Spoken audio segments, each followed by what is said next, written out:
Invierno de 1942.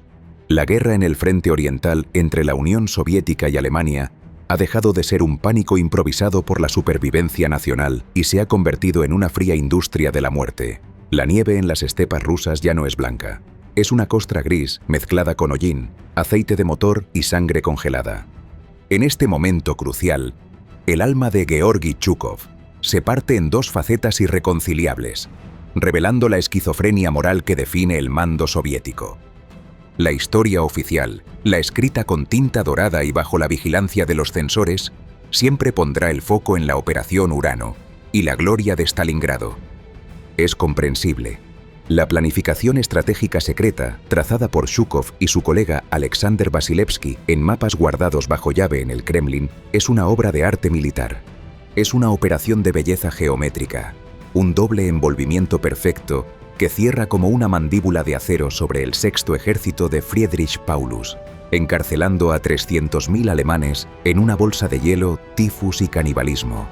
Es una victoria brillante e indiscutible, pero para comprender una parte de la naturaleza de Zhukov, la parte que el bronce de las estatuas no muestra, necesitamos el valor de mirar donde no estaban las cámaras de propaganda. Necesitamos mirar hacia el oeste, al saliente de Rzev, a menos de 200 kilómetros de Moscú. Simultáneamente con la gloria de Stalingrado, Zhukov manda personalmente la Operación Marte. Los soldados, con el humor negro de las trincheras, la llaman la picadora de carne. Mientras en el sur usó un bisturí para acercar a los nazis, en Rzev usa un mazo. Zhukov lanza oleada tras oleada de infantería contra posiciones alemanas fortificadas, defendidas por el brillante general Walter Model. Es un asalto frontal, brutal, tácticamente tosco, carente de imaginación. Ordena ataques contra nidos de ametralladoras en terreno abierto. Envía tanques pesados a pantanos donde se hunden hasta la torreta. Cientos de miles de hombres mueren en el barro helado, ganando solo metros de terreno. Los campos quedan tan atascados de cadáveres soviéticos que, a la primavera siguiente, el deshielo revela capas de cuerpos. Zhukov visitó el frente, contempló la masacre con prismáticos y no parpadeó. Ordenó nuevos ataques. El costo no importa, solo la victoria nos importa, dice. Los historiadores debatirán durante décadas si fue una distracción necesaria para impedir que los alemanes movieran refuerzos hacia el sur, garantizando el éxito de Stalingrado, o si fue un error colosal de ego, la creencia arrogante de que la fuerza de voluntad rusa podía quebrar la maquinaria bélica alemana. Gastó a los soldados como se gastan los proyectiles de artillería. Si 500.000 de hijos de campesinos tenían que desaparecer en el vórtice de Rzev para que 1 millón pudiera vencer en Stalingrado, firmó la orden sin que le temblara la mano. Su indiferencia ante los números es su superpoder y su maldición. Gana la guerra, pero Rusia se desangra hasta la extenuación. El salvador de Moscú es también el carnicero de Rzev. Julio de 1943. El verano trae polvo y la batalla decisiva que definirá el curso de la guerra. En Kursk, Hitler apuesta todas sus fichas restantes a una ofensiva acorazada masiva para recuperar la iniciativa. La inteligencia soviética, a través de la red de espionaje Lucy, sabe exactamente dónde y cuándo llegará el ataque. El Zhukov de antes, el impetuoso jinete de caballería que atacaba de frente en 1941, habría ordenado un contraataque preventivo inmediato, y Stalin, tan nervioso como siempre y atormentado por los fantasmas de la invasión, exige exactamente eso, golpear primero. Pero el Zhukov de 1943 ha evolucionado. Ha aprendido la virtud más difícil para un hombre de temperamento volcánico: la paciencia. Golpea con la mano la mesa del Kremlin y convence al dictador de esperar. Que vengan, dice, los desangraremos.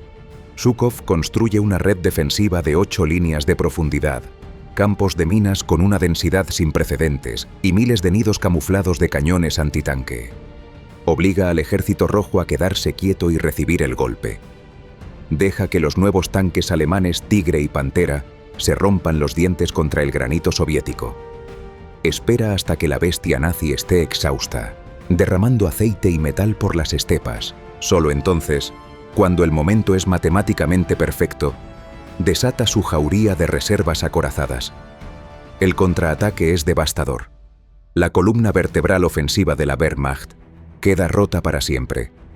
Al año siguiente, 1944, la Operación Bagration es la sinfonía final de la destrucción. Zhukov coordina la aniquilación total del grupo de ejércitos centro en Bielorrusia. Aplica la doctrina de la batalla profunda con una perfección aterradora. El ejército que casi tomó Moscú en 1941 no es simplemente derrotado, es vaporizado. Zhukov usa el engaño a escala continental, haciendo creer a los alemanes que el ataque llegará en el sur. Golpea en el centro, a través de pantanos considerados intransitables. Es la mayor derrota militar de la historia alemana, superando a Stalingrado en magnitud y velocidad. Los caminos hacia el Reich quedan abiertos. La venganza deja de ser un sueño patriótico, se convierte en una cuestión de tiempo y logística. Abril de 1945. El olor de la victoria se mezcla con el olor de los cuerpos en descomposición. El Ejército Rojo está en el río Oder, a solo 60 kilómetros del búnker de Hitler. El Tercer Reich es un cuerpo moribundo que aún se agita, pero el corazón se ha detenido. Stalin, el maestro manipulador de almas, decide que la guerra militar está ganada. Ahora comienza la guerra política, contra sus propios generales. Sabe que quien tome Berlín será el César soviético. Y Stalin no quiere un César, quiere rivales que se odien entre sí. Convoca a Zhukov y a su rival eterno, el mariscal Iván Konev. Sobre un mapa en el Kremlin, Stalin traza una línea de demarcación que se detiene bruscamente antes de llegar al centro de Berlín. Sonríe bajo su bigote de morsa y dice: quien llegue primero se queda con el Reichstag. Zhukov muerde el anzuelo. La batalla de Berlín deja de ser una operación táctica racional y se convierte en una carrera de vanidad personal. Desesperado por llegar antes que Konev, que avanza rápido desde el sur, Zhukov lanza a sus ejércitos a un asalto frontal casi suicida contra las alturas de Shiloh, la última línea defensiva fortificada antes de la capital. Intenta una gran innovación táctica para acelerar el proceso. En las primeras horas del 16 de abril, ordena encender 140 gigantescos reflectores antiaéreos apuntados a las líneas alemanas con la intención de cegar a los defensores en la oscuridad. El plan fracasa de forma catastrófica. El denso humo de la artillería soviética refleja la luz, creando un muro blanco opaco que ciega a sus propios hombres. Los tanques soviéticos, siluetas negras contra el resplandor, se convierten en objetivos perfectos para los cañones alemanes de 88 milímetros. Es una masacre innecesaria. 30.000 soldados soviéticos mueren en el umbral de la victoria final, sacrificados en el altar de la prisa de un mariscal. Konev avanza rápido, amenazando con robar el premio. Zhukov, furioso, lanza todo lo que tiene a la batalla urbana. La lucha en Berlín es medieval, habitación por habitación, en las alcantarillas, con bayoneta y ladrillo. Pero la fuerza bruta prevalece. El 2 de mayo, la bandera roja ondea sobre las ruinas del Reichstag. El 8 de mayo, en el suburbio de Karlshorst, el espectáculo termina. Es Georgi Zhukov quien entra en la sala. El mariscal Wilhelm Keitel, la personificación de la aristocracia prusiana, con el monóculo en el ojo y el bastón de mariscal en la mano, se rinde ante el hijo de un zapatero de Kaluga. Zhukov firma el documento con mano firme. El campesino destruyó el supuesto Reich de 1000 años. Moscú, 24 de junio de 1945. Plaza Roja. Llegamos al momento del triunfo. Stalin, envejecido y sin el porte heroico necesario para montar a caballo, cede el lugar central del desfile de la victoria a su mariscal. Pero no lo cedió sin intentarlo antes.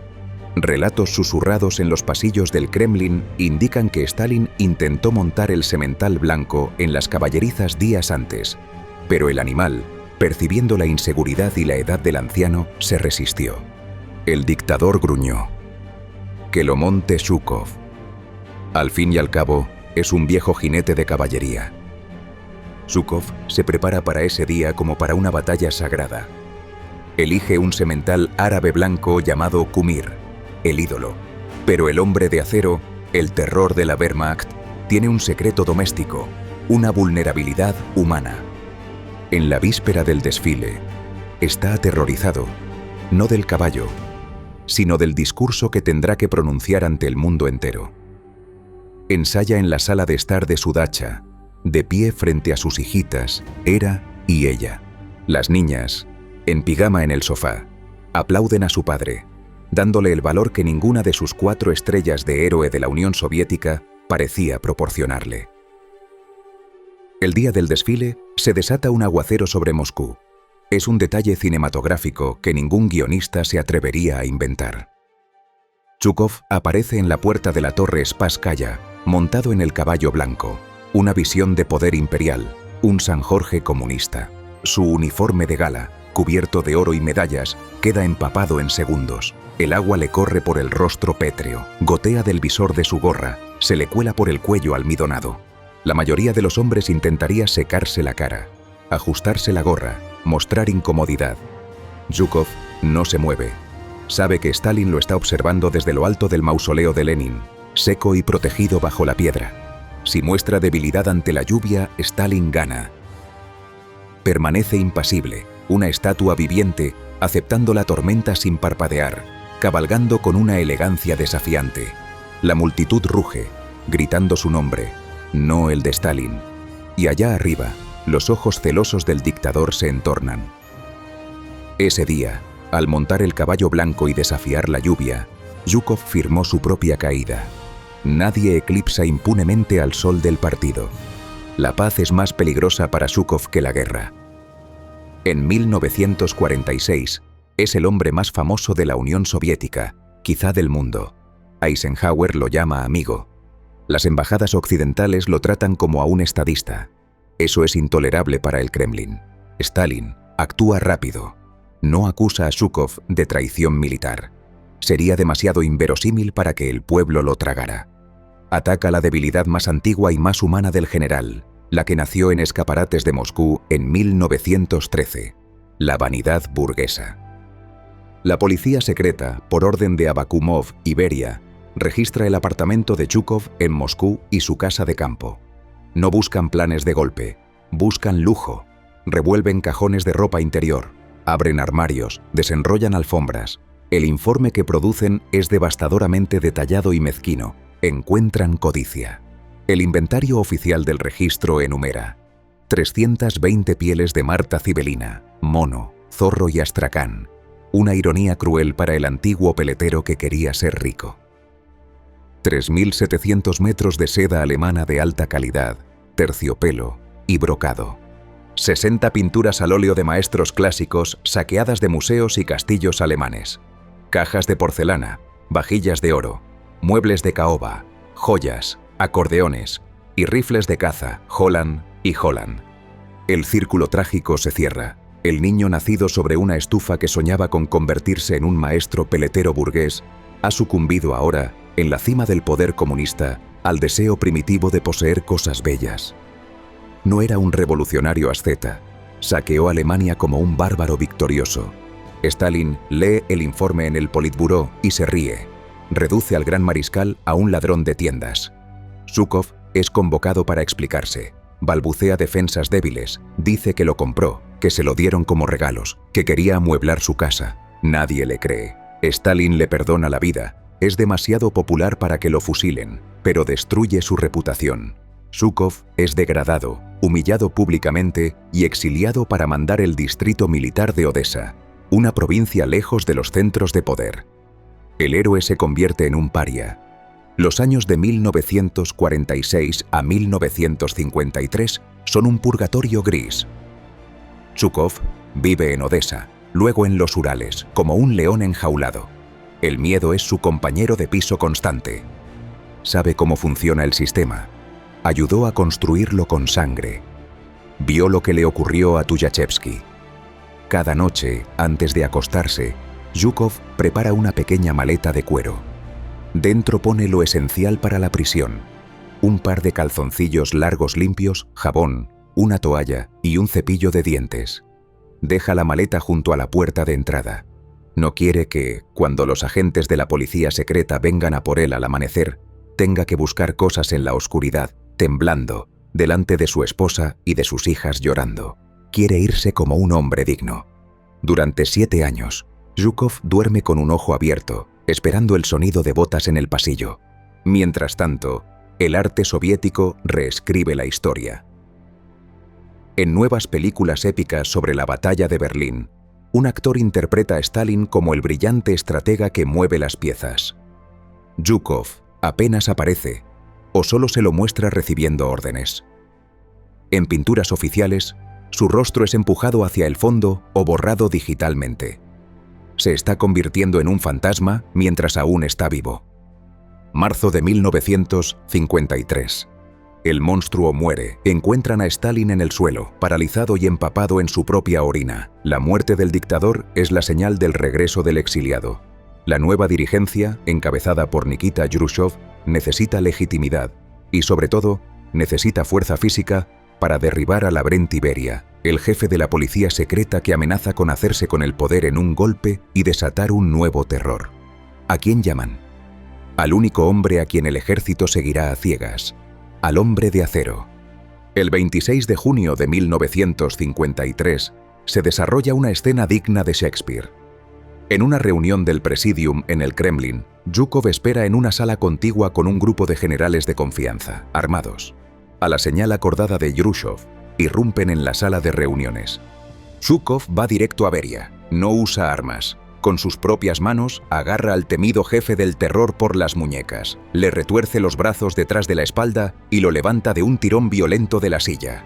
«Estás detenido, miserable», ruge el mariscal. Es la victoria final del soldado. Zhukov se asegura personalmente de que Beria sea juzgado y ejecutado con una bala en la frente. Ahora es un hacedor de reyes. Rehabilitado, Zhukov se convierte en ministro de Defensa. En 1957, Zhukov está en la cima política.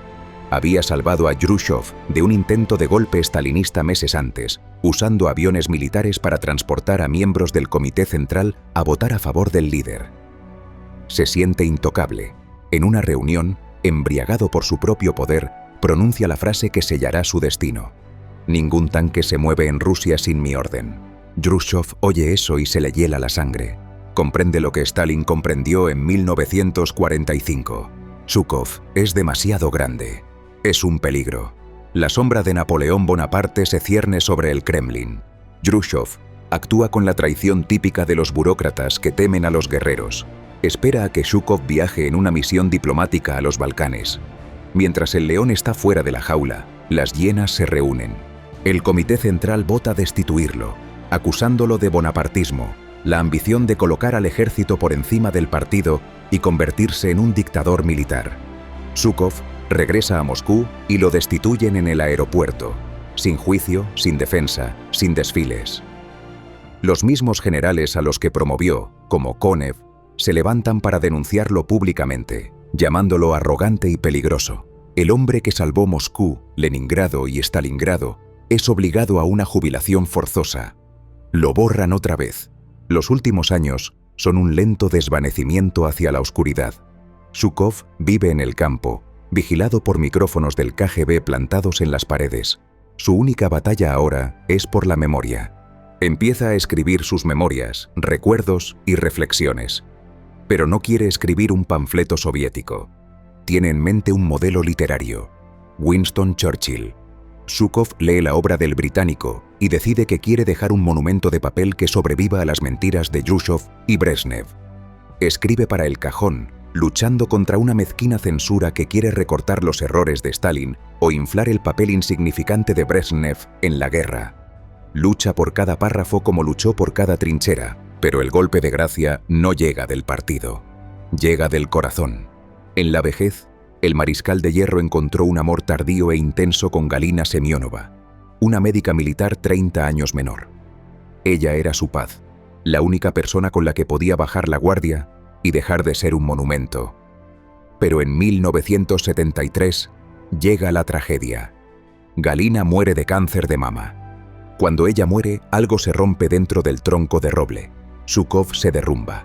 Murió con ella, dicen amigos cercanos. El gigante sufre un derrame cerebral masivo.